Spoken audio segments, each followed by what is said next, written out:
Hello everyone, welcome back to Shelfingen HBF or Hauptbahnhof, and I have put up the oval roof which I've made out of balsa wood. I don't know if you remember in my earlier videos, if you've seen them, I mentioned I was going to use Pico 00 gauge British outline train shed oval roofs, but looking at them they didn't quite have the atmosphere and they were too big.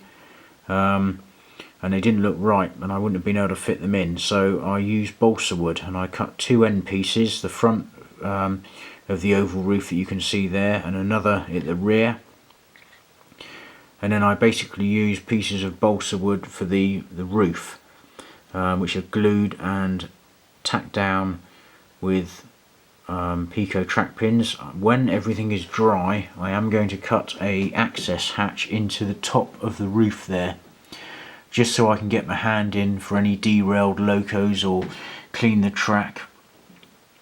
But on the front of the oval roof you'll see that I've used a black marker pen and put the fascia sort of lines that you see on, and I've painted over them so it doesn't look too imposing, but I like that, and I think overall the roof itself I've captured the right look of a low sort of grand looking murky sort of oval roof. This layout is set firmly in the sort of late 70s, early to mid 80s, firmly in the Cold War period. I mean, it oozes atmosphere. I think you can just imagine, you know, a British intelligence operative exchanging microfilm with someone, Macintosh coats, trilby hats, you know, real Tinker Tailor sort of look, that dark grandeur, muffled train announcements, the rolling stock as well, and the locos on display there set the scene, and that's what I've tried to capture, and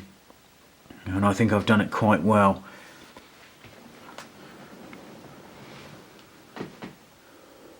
There's the oval roof. Yes, the pillars on the platforms there are a bit rough. I am going to go over those with a bit of brick paper. Also on the right hand side you'll see there it's a bit rough as well. It's not finished yet obviously, but I've just knocked up the basic structure. It was pretty easy to do, it took me no more than about 45 minutes. I cut both bits of front the fascia and a rear section as well, and then it's just a case of putting that side bit on, and also using thinner pieces of balsa wood to sort of sculpt over to give this sort of semicircular sort of curve, tacked down with the Pico track pins into the front fascia and at the rear, painted inside as well so it looks dark, so it doesn't, you can't see the bare baseboard. I've left a gap for the down there, and also around the back as well to put a back scene, so there is a gap round there. You can see there's the track pins holding everything in place. It's gluing now, firming up, but yeah, I'm really pleased with that. It cost me nothing at all. I managed to knock it up using some spare bits of balsa wood, and for 45 minutes work so far it looks like the beginnings of a decent sort of layout. And that was a major structural job done and ticked off the list now.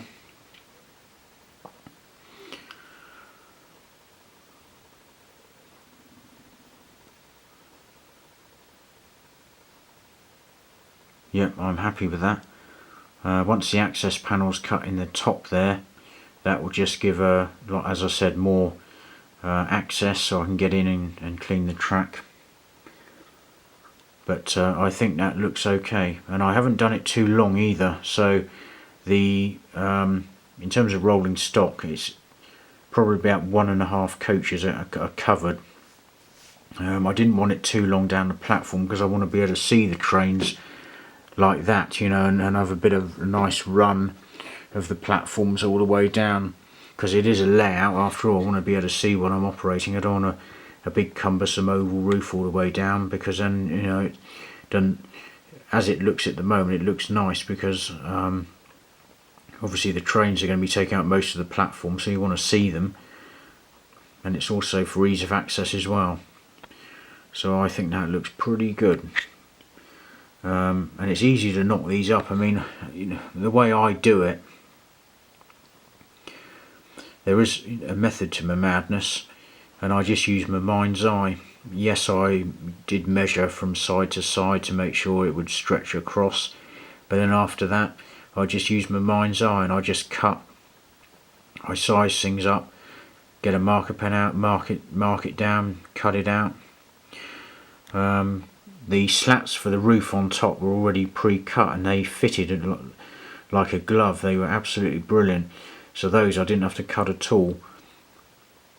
Just the sections there at the front and rear, and I need to tidy that up as I mentioned with some brick papers to smarten it up. And on the front I think I will add a clock and the name of the station on the front and just weather it up a bit. But I think I've captured the right depth of the roof and the sort of curvature. It does look quite grand, I think. And on the right hand side, that supporting sort of retaining wall, that will be tidied up as well. But the basic model of the oval roof is done. And that is in now, ready to go. It's glued down. It's a nice lightweight structure as well, so it doesn't make the baseboard too heavy, so it's easier to transport. I've got two trains in there at the moment, a class 218 diesel loco with some intercity coaches, and then I've got another electric loco there.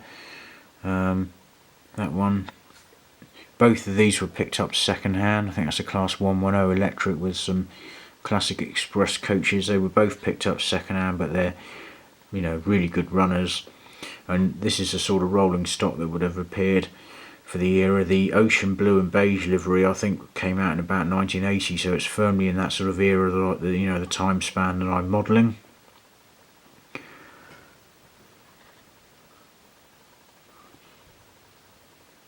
I think I've captured the atmosphere quite well there. It does look more like a proper mainline terminus. So I am very, very pleased with that. And that's it for this update. Just a little word on the 00 gauge layout. I'm having the baseboards installed not this weekend but the following weekend, so once those are in I will then set about doing some updates on the 00 gauge layout and start the ball rolling with that one as well. But other than that, on this layout, the oval roof was the main job that I needed to do, and I've done that to a certain point where I'm happy with it, and I just need to finish it off now. So that part is complete. I've ballasted the track so that this layout is well and truly coming along nicely. I'm pleased with what I've done so far, because only a couple of weeks ago it was literally just a bare baseboard with a track. So I've got on with this, and I'm happy with progress so far. Okay, right, that's it for this update. Thanks for watching, and stay tuned and feel free to subscribe.